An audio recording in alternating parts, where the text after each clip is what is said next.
Tommy had always loved animals. From a young age, he would spend his free time at the local Humane Society, playing with the dogs and cats and helping to take care of them.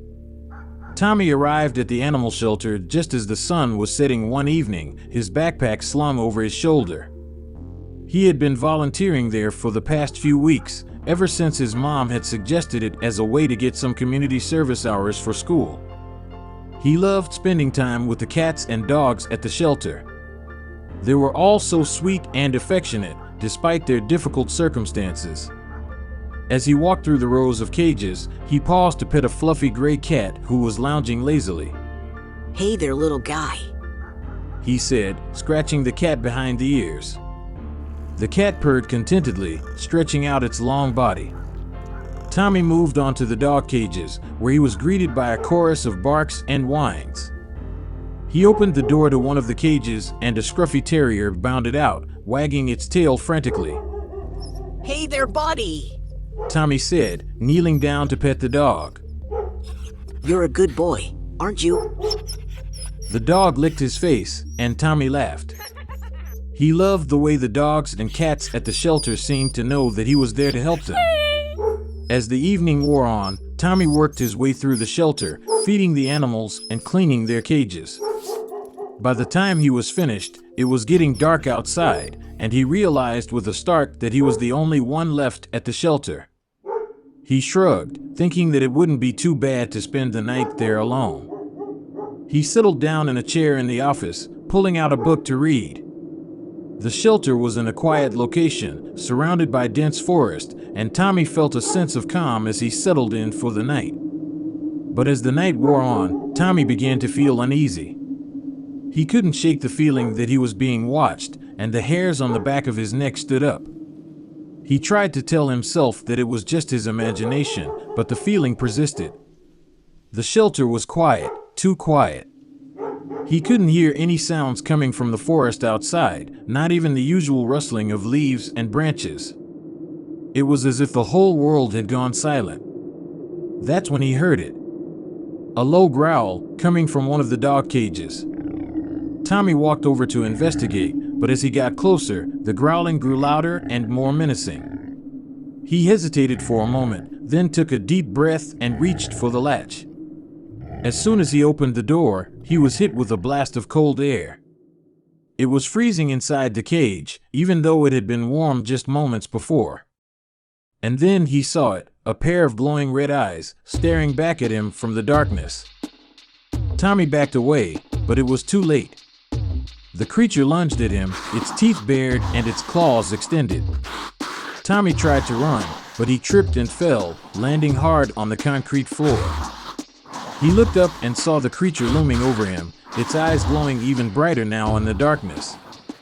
He tried to scream, but no sound would come out. The creature was on him now, its claws digging into his flesh. Tommy felt a searing pain in his chest, and he knew he was going to die. But then, just as suddenly as it had appeared, the creature vanished. Tommy lay on the floor, gasping for breath, his heart pounding in his chest. He looked around, but the shelter was empty now, except for the dogs and cats in their cages. Tommy stumbled to his feet and ran outside, into the cool night air. He collapsed on the grass, breathing heavily, trying to make sense of what had just happened. It was then that he heard the sound of footsteps behind him. He turned to see a figure emerging from the woods, silhouetted against the moonlit sky. It was a man, or at least it looked like a man, but there was something strange about him. He was dressed in dark clothes, and his face was hidden in the shadows. The man walked towards Tommy, his steps slow and deliberate. Tommy tried to stand up, but he felt weak and dizzy. He stumbled backwards, trying to get away, but the man was too quick. He reached out and grabbed Tommy by the arm, pulling him close. And then Tommy saw his face. It was twisted and distorted, with jagged teeth and gray-wasted skin. Tommy's eyes widened in horror as he realized that the man was not human at all, but some kind of monstrous creature. The creature's grip on his arm was tight, and Tommy could feel its sharp claws digging into his flesh.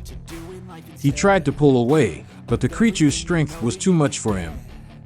The creature leaned in close to Tommy, its breath hot and foul on his face. You shouldn't be here. It growled, its voice deep and menacing. This place belongs to us.